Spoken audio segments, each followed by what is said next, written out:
నిన్న రాత్రి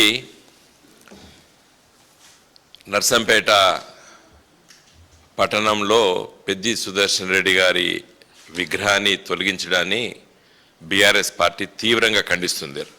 రాష్ట్ర పార్టీ పెద్ది సుదర్శన్ రెడ్డి గారు తెలంగాణ రాష్ట్ర ఏర్పాటు కోసం మరి నాడు పార్టీ పెట్టిన వెంటనే ఒక సభ్యుడిగా నమోదు చేసుకొని అంచెలంచెలుగా ఎదిగి జిల్లా పార్టీ అధ్యక్షుడిగా తదనంతరం శాసనసభ్యుడిగా తన వంతు కర్తవ్యాన్ని తన జీవితంలో మరి చేసినటువంటి ఒక గొప్ప నాయకుడు. పెద్ది సుదర్శన్ రెడ్డి గారు చనిపోయిన సందర్భంలో ఇదే రాష్ట్ర ప్రభుత్వము, ఇదే ముఖ్యమంత్రి రేవంత్ రెడ్డి గారు రాష్ట్ర ప్రభుత్వం తరఫున అధికార లాంఛనాలతోని అంత్యక్రియలు జరిపిండు. మరి ఈరోజు విగ్రహాలు రోడ్లపైన పెట్టిండ్రు. మన రాష్ట్రంలో విపరీతంగా రోడ్లపైన చాలా విగ్రహాలు ఉంటాయి. నిన్నగాక మొన్న రేవంత్ రెడ్డి ఎన్టీ రామారావు గారి విగ్రహాన్ని అమీర్పేటలో ఆవిష్కరించిండు. మరి దానికి అనుమతులు ఉన్నాయా? చాలా విగ్రహాలు లేవు, నాకు తెలుసు. పోని పెద్ది సుదర్శన్ రెడ్డి గారి విగ్రహం ప్రభుత్వ భూమిలో కానీ రోడ్డు పైన నిర్మించింది కాదు. ఒక దాత ప్రభుత్వ మెడికల్ కాలేజు హాస్పిటల్ ముందు ఒక గిరిజన స్త్రీ తన సొంత జాగలో 200 గజాలు ప్రేమతో పెద్ది సుదర్శన్ రెడ్డి గారి విగ్రహాన్ని ఇక్కడ పెట్టండి అని చెప్పింది.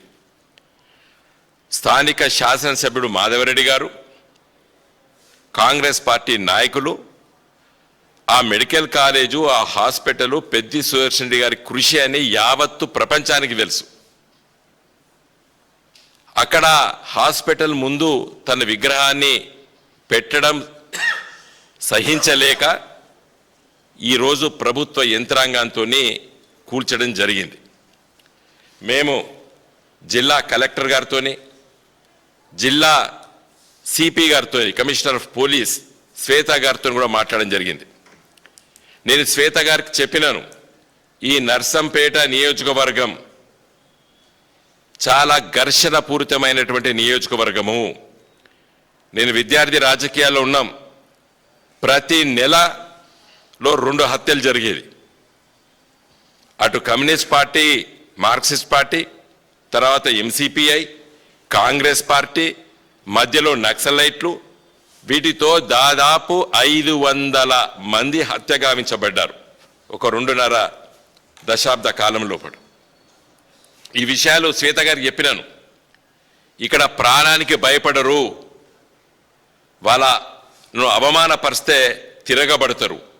కాబట్టి పెద్ది సుదర్శన్ రెడ్డి గారి విగ్రహాన్ని మీరు తొలగించాలనుకుంటే ఒక శాంతిపూరితమైన వాతావరణంలో మాట్లాడదాము. దాన్ని అంటే ఆవిడ ఏం చెప్పింది, కలెక్టర్ గారు మీరు అప్లికేషన్ పెట్టుకోండి, నడి రోడ్డు పైన పెట్టుమన్నారు. ఇదే నర్సంపేట రోడ్డు పైన మరి చాలా ఘర్షణలో చనిపోయినటువంటి వ్యక్తుల విగ్రహాలు, హత్యా రాజకీయాలు ప్రోత్సహించినటువంటి నాయకుల విగ్రహాలు ఉన్నాయి.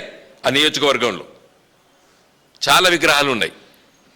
ప్రతి ఊరికి ఒక 5 నుండి 10 అమరవీరుల స్తూపాలు ఉంటాయి. ఒకటి ఎర్రది స్తూపం, ఒకటి కాంగ్రెస్ తోల స్తూపాలు. అక్కడ ప్రతిరోజు ప్రతి నిత్యం హత్యా రాజకీయాలు జరుగుతున్న సందర్భంలో నేను విద్యార్థి నాయకుడిగా నేనే ఓ 10ల సంఖ్యలో మీటింగ్లకు హాజరయ్యేది, సంతాప సభలకు. కాబట్టి ఇలాంటి వాతావరణం అన్నది కొంచెం జాగ్రత్త దీన్ని ఉండాలి, దీన్ని గోక్కోవద్దని చెప్పిన నేను.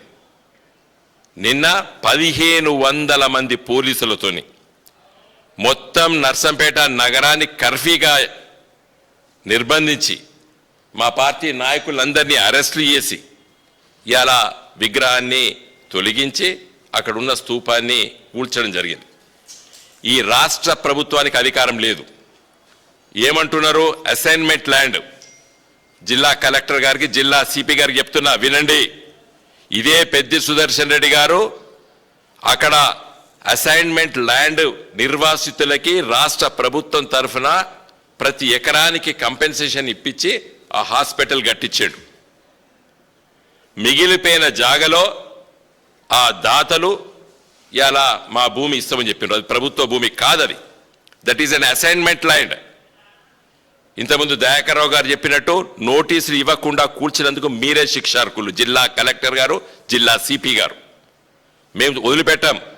డెఫినెట్గా లీగల్గా హైకోర్టులో ఫైల్ చేస్తాం.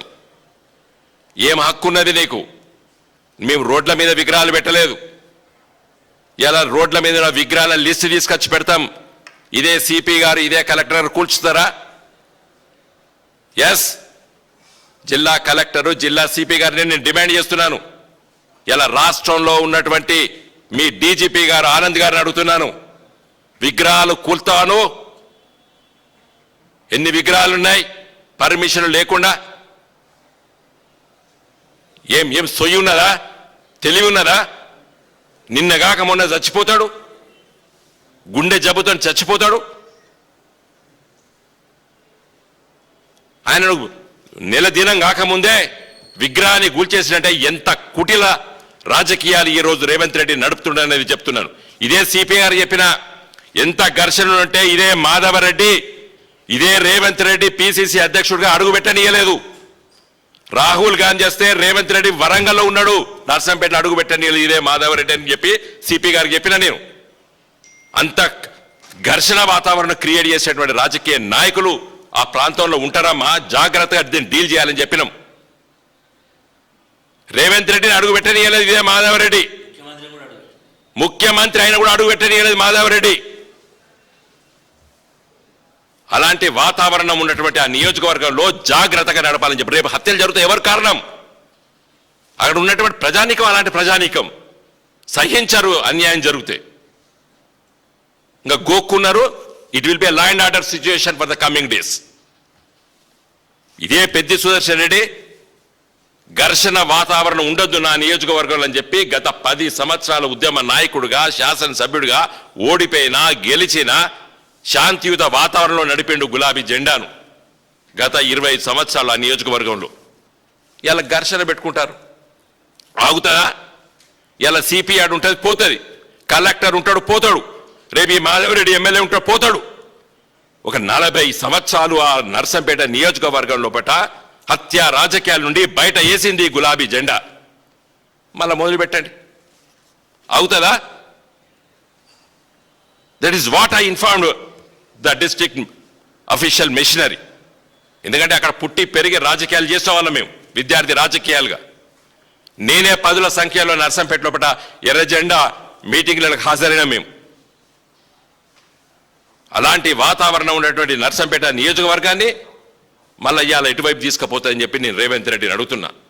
దీన్ని శాంతించాలంటే, ఈ ఘర్షణ వాతావరణం తగ్గించాలంటే 24 గంటల లోపల పెద్ది సుదర్శన్ రెడ్డి విగ్రహాన్ని మళ్ళీ అక్కడ నిర్మించండి.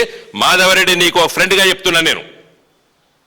గోక్కోకు అనవసరంగా, నీకు తెలుసు మీరు కూడా 2-3 కేసులు ఇరుక్కపోయినరు, హత్యలు చేసి చెప్పి ఆరోపణలు కూడా ఎదుర్కొన్నారు. వద్దు మిస్టర్ మాధవరెడ్డి గారు చెప్తున్నా నేను. విగ్రహం ఉంటే ఏమవునా నీకు? ఏమవు?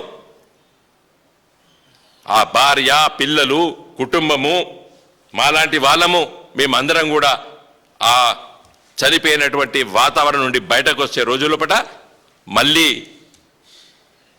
ఒక ఉత్కంఠమైన పరిస్థితి ఇలా నెలకొల్పిండు రేవంత్ రెడ్డి ప్రభుత్వం.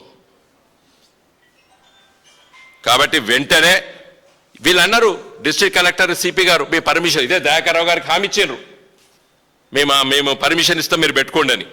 కమాన్, పర్మిషన్ ఇవ్వు, సూమోటోగా పర్మిషన్ ఇవ్వు, సూమోటోగా పర్మిషన్ ఇవ్వండి. ఎక్కడ పెట్టాలో విగ్రహం? ఆడ ప్రైవేట్ ల్యాండ్ కాదు అది, ప్రభుత్వ ల్యాండ్ కాదు అది. ఒక అమాయకురాలు, ఒక ట్రైబల్ లేడీ ఇలా దానం చేసింది పెద్ది సుదర్శన్ గారు ఉన్న ప్రేమతోని. కాబట్టి నేను రాష్ట్ర ప్రభుత్వాన్ని, ముఖ్యంగా మాధవరెడ్డిని, రేవంత్ రెడ్డిని నేను కోరుతున్నా, వెంటనే సిపికి, కలెక్టర్కి డైరెక్షన్స్ ఇవ్వండి. వెంటనే ఆ విగ్రహాన్ని మీరు మళ్ళీ అక్కడ ఆవిష్కరించండి. ఒక శాంతియుత వాతావరణం ఉంటుంది. నేను మళ్ళీ చెప్తున్నాను, అనవసరంగా ఇలా ఘర్షణ వాతావరణం వైపు తీసుకోపోకుండా, నియోజకవర్గం అలాంటిది, నర్సంపేట నియోజకవర్గానికి వీరు పుట్టలేదు అప్పటివరకు. ఇప్పుడున్న అధికార యంత్రాంగం అదే it's very typical constituency Warangal జిల్లాలో. మేమందరం కూడా ఆడ పుట్టి పెరిగిన వాళ్ళం, ఆడ చదువుకున్నాము, చూసుకున్నాం ఆడ. కాబట్టి దయచేసి నా రిక్వెస్ట్ ఏంటంటే వెంటనే రాష్ట్ర ప్రభుత్వము అక్కడ ఆ విగ్రహాన్ని మళ్ళీ పెట్టండి. దయాకర్రావు గారు అన్నట్టు రేపు మేము ఒక కార్యాచరణ తీసుకుంటాము. మంచి వాతావరణం లోపల డిస్కషన్స్ పెట్టండి. ఒక జరిగింది, దాన్ని మళ్ళీ మీరు ఆ తప్పిదాన్ని సరిదిద్దుకోండి. వెంటనే ఆ విగ్రహాన్ని అక్కడ ఏర్పాటు చేయండి.